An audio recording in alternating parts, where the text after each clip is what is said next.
If you don't know me, I'm Naomi Pendle. I'm the mother of a little boy called Jonathan. I've been coming to this church, I think the first time probably was when I was about 4, and I was at Western All Saints Primary School, and we used to come here for services. So I've been coming for quite a few decades now, through various seasons of life. But I was really blessed a couple of years ago to be given a job at the university. So I work at the university, live down the road, and this is my family, my church. So we're going to focus really on the Luke passage today, kind of following in this series about thinking about coming to Jesus and bringing people to Jesus. You remember Tom's talk last week that talked about us being fishers of men. We've heard the call about bringing people to Alpha again and again. And so it's in the Luke passage that we're focusing on. But I think the Isaiah passage actually rings very true with what I'm going to say. Because actually what I want to say is to kind of remind us who God is and who Jesus is. So in a way, I have 3 big questions to have in our minds as we just think through this passage this morning. The first one is, who has carried us to Jesus? I hope this is a service that can just give us a moment to remember and to be thankful for whoever those people are that have carried us to Jesus.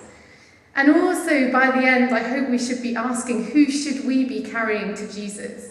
Who are our friends that at the moment, whether they know Jesus or not, need that carrying? But actually, what I'm going to focus on today is the question of who Jesus is.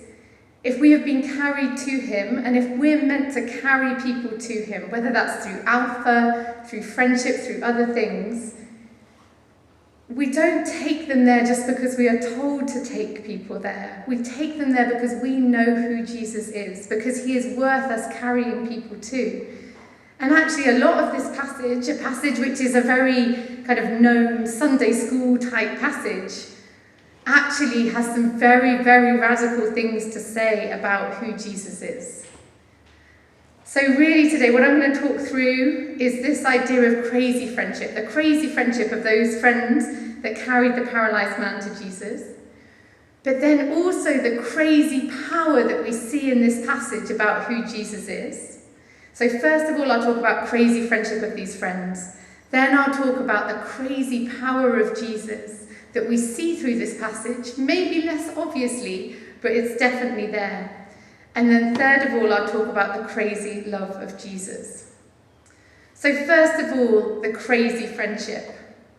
So we are taken into this story through this crowded room. People have already heard about Jesus. He's started to heal people. He's started to teach. He's stood up in the synagogue and read from passages in Isaiah.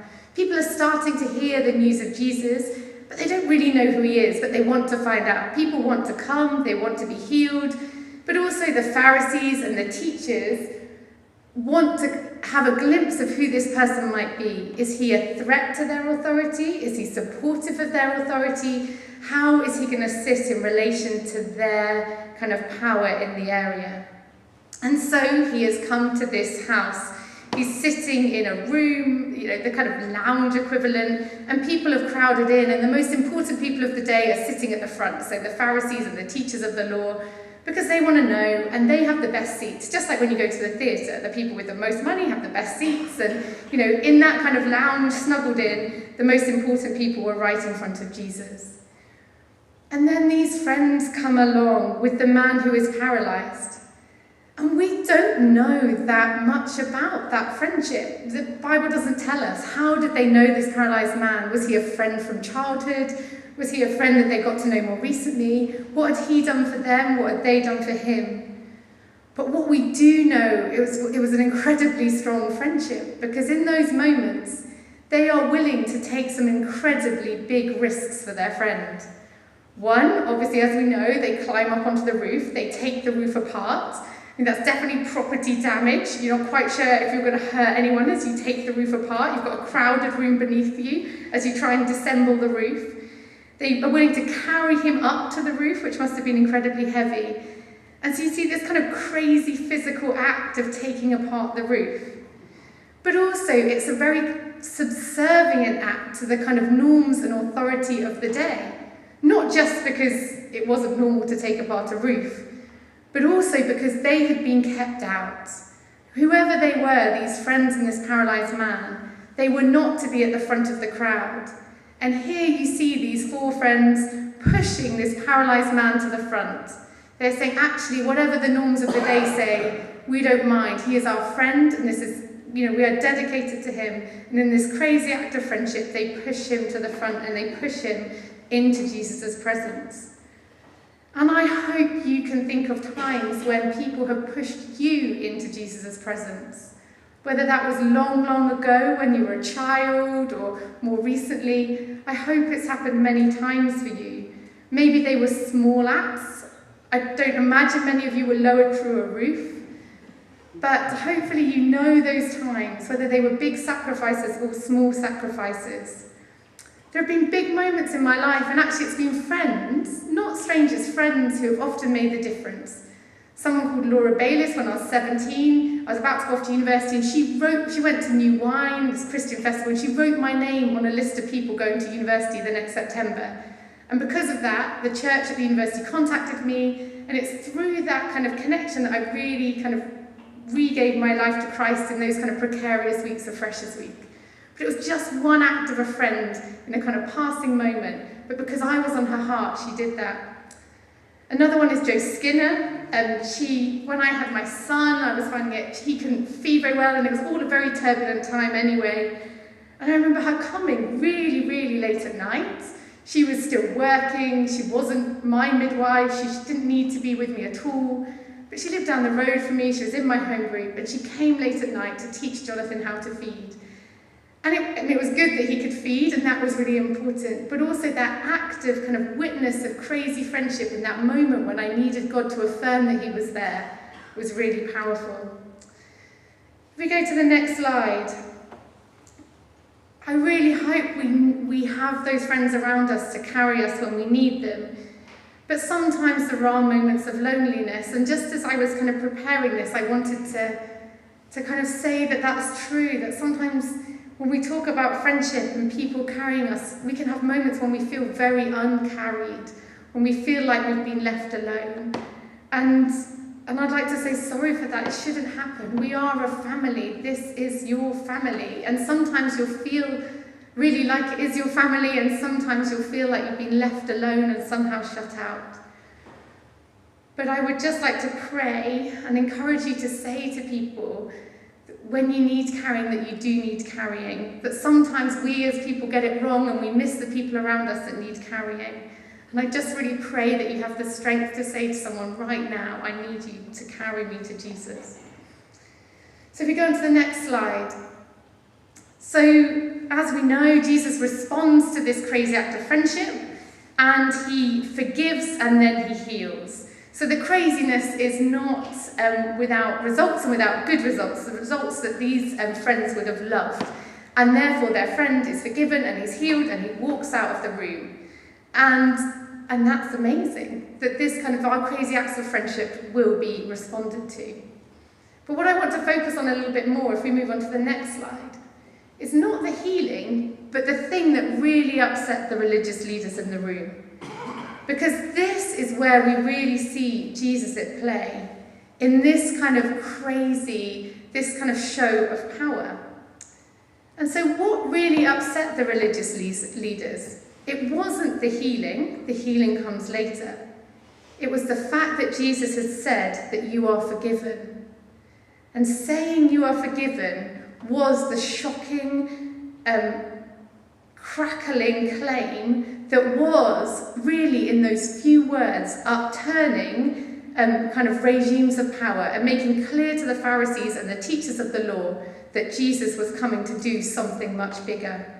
So if we turn on to the next slide, what do we know about Jesus from this point? The Pharisees in the room had come to find out more of who he was claiming to be. The people were trying to work out who this Jesus was. And already if we go through Luke, so this reading's taken from Luke, we know quite a bit. We know he had this amazing birth with stars in the sky and angels singing and wise men travelling from far away. We're told already by Luke that he has this amazing genealogy that takes him back to the kings of the past, the leaders of the past, the figures of the Old Testament, and eventually back to Adam. We know that he has called his disciples to be fishers of men. We know that he has started healing people. But many of these things point to him being something more than just a good teacher or just a healer. But it's in this moment when he talks about forgiveness that we really see a very kind of clear assertion of Jesus saying, I am God, and I am going to be more than the temple that you can offer. So if we go on to the next slide. So why is forgiveness so offensive? Why is it that when the leaders hear him say, I forgive you, do they get offended? In many ways, forgiveness seems like a very benign and gentle thing to say. It feels a word that we'd associate with kindness and being gentle to people, things that we'd encourage our children to do when someone does something wrong to them, we'd encourage them to forgive. How can that anger the politicians of the day? And that's because forgiveness is incredibly hard, and it's unclear who has the right to forgive. So as many of you might know, I spend a lot of time working in South Sudan. This is a picture of a protection of civilian site. About 200,000 people in South Sudan live on these protection of civilian sites to keep them safe from the warring parties in the war. But there has been quite a lot of conversation in South Sudan recently about forgiveness. So one example I'll mention is from the 90s. In 1991, there was a large-scale offensive by a group of armed youth, and they attacked a village in Bor, an area called Bor, and they massacred vast numbers of people, women, children, tens of thousands of people were killed. It prompted a famine in which many people died, and other people who survived fled. That was in 1991. Recently, a political leader from that area responded to a political leader who had been part of that offensive. And the political leader who had been part of the offensive said, I want your forgiveness, I want you to forgive, I want to be forgiven for what we did back in 1991. And the political leader from Bor, from the community that had been attacked, said, yes, I forgive you. We forgive you as a community of Bor. But it was very, very controversial because many people from Bor said, I'm not sure she had the right to accept the forgiveness. We are still hurting. It was our children who were killed. She is a political leader. Why is it her that has the power to accept forgiveness? And it's something we would want to encourage, but that still, if your children have been lost, and your lives and your home and your land has been lost, it's not an easy thing to hear another person saying. And that brings us back to why the Pharisees were so angry. The Pharisees were angry because they knew that the person wronged could be involved in forgiveness, but the only other person who really could grant forgiveness was God himself. The Bible makes it very, very clear again and again in the Old Testament that forgiveness comes from God alone, that he alone can forgive. And that's because when we hurt others, we hurt God. We rupture our relationship with him. That is the most painful thing. The relationships he longed to have, the family he longed to build, are ruptured, and that grieves him. But he has the power to forgive. So when Jesus was in that room saying, I forgive you, he was saying that he was given that authority by God, or that he was God. And that pushed against the order of the day. If we click onto the next slide. So the order of the day, God had already thought about forgiveness. He already knew that we would fall short. He already knew that we would get things wrong, and that people would need a way to seek forgiveness, to come back to him. He wanted his children to have a way back. And so at that time, the way to seek forgiveness was to go to the temple. And forgiveness was through the priest. And these kind of teachers of the law that were sitting there were part of that system. It was through the temple and through the priest and through the sacrifice. If we go to the next slide. And this comes from the Old Testament and is clearly laid out, but it's no easy thing. You have the whole book of Leviticus, or much of the book of Leviticus, telling us again and again how you can kind of seek forgiveness, how you can kind of find your atonement, how even when things are wrong, you can come back to God and come to that place of forgiveness. But it was no easy thing. The sacrifice had to be right. It had to be in the temple, and it had to be condoned by the priests. And so when Jesus is in that room saying that he can forgive, he is saying that he is like a priest. He is challenging the order of the priesthood of the temple. And he is also saying, look, you don't have to go to the temple. I'm in a room that's crowded, probably really uncomfortable, and the roof has just fallen down. But even in this place, this very imperfect place, forgiveness can be received. And so Jesus is overturning these things and making a massive claim to power against the power of the day. And this isn't that he totally rejected the temple. In the healing story before, he'd asked the person who was healed to go to the temple. But he is a better realization of the temple, a less corrupt, a less determined by kind of human frailty, opportunity to seek forgiveness. But again in this passage, if we go to the next slide, we see another thing that hints at the power of God. So Jesus, throughout the New Testament, in all of the Gospels, the main name he uses of himself is the Son of Man. We might think of the word Messiah, that's not wrong. We might think of the word Saviour, obviously his name was Jesus. But the Son of Man is the word he keeps repeatedly using about himself. And this conjures ideas of humility. If he is a Son of Man, he is frail and he can die. But it conjures great ideas of power. Tony is briefly going to read to us this passage from Daniel 7, which is the first kind of reference to this Son of Man. In my vision at night I looked, and there before me was one like a Son of Man, coming in the clouds of heaven. He approached the Ancient of Days and was led into his presence. He was given authority, glory, and sovereign power. All nations and peoples of every language worshipped him. His dominion is an everlasting dominion that will not pass away, and his kingdom is one that will never be destroyed. Thank you, Tony. So this is the image of the Son of Man, that when he uses this term, the people in that room would have known. This is the image of the Son of Man from Daniel 7, that sees the Son of Man coming into God's throne room at the kind of day of judgment. This is Jesus in all his power. This isn't a meek and gentle Jesus. This is the Jesus who can also enter the throne room, can be part of the judgment of us all.